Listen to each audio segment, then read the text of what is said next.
La Universidad Francisco Marroquin, considerando que Mary L.G. Theroux se ha distinguido por su dedicación y entrega a la noble causa de la libertad y al imperio de la razón, le confiere el grado honorífico de doctora en Ciencias Sociales. Guatemala de la Asunción, 9 de noviembre del 2024.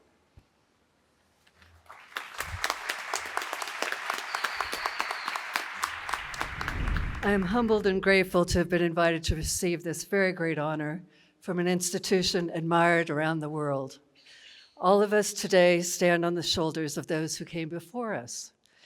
Indeed, we're all in this place today thanks to Manuel Ayau, a most remarkable entrepreneur of ideas whom I was blessed to know as Musso. His establishment of this marvelous university is a tribute to what one individual can accomplish in enriching the lives of many. As you are probably aware, you are among the very few in this world fortunate enough to be exposed to the timeless truths of classical liberalism.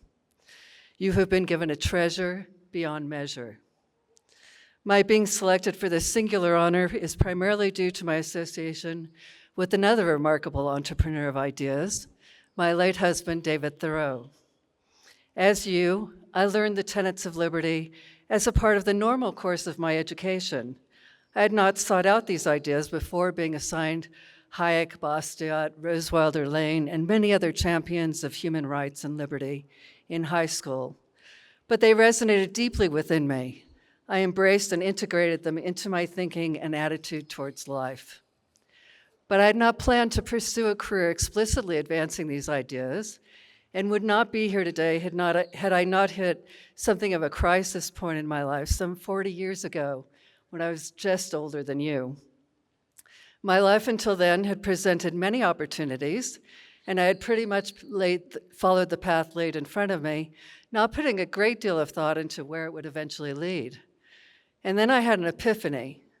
I realized with full clarity one night that I was wasting my life, moving from one thing to another without a deep purpose guiding me. I still vividly remember imagining being at the end of my life and looking back. How, I asked myself, would I feel? Would I feel I had used my time and talents well, that my life had served a purpose? And I realized that if I did not change course, the answer would be no. And so while I did not immediately change my career from business to advancing liberty, I returned to the study of these ideas on the side and spent a growing amount of time with people and institutions engaged in the ideas. That led to my association with David Theroux and the Independent Institute that he founded.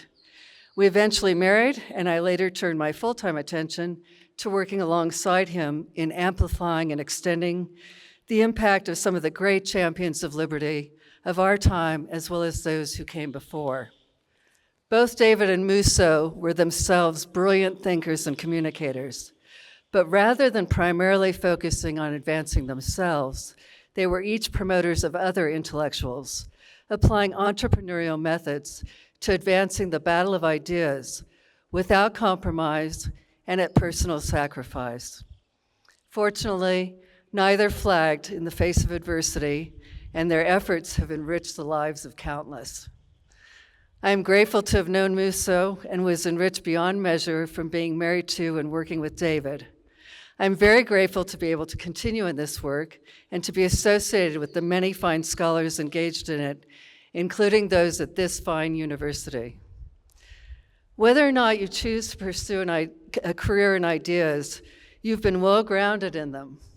And I hope that you will, however busy your life becomes, stop and reflect on what you believe and for what you will live. As C.S. Lewis reminds us in his essay, The World's Last Night, we will never know at what time or place our lives will come to an end, but how vital, when it comes, to have dedicated ourselves to our vocation, whether it be, in Lewis's words, quote, merely going out to feed the pigs or laying plans to deliver humanity from some great evil. And to do so well-grounded in a commitment to the principles of liberty and human worth and dignity, you have been so fortunate to have been taught here. Thank you so much again, and best wishes to all of you.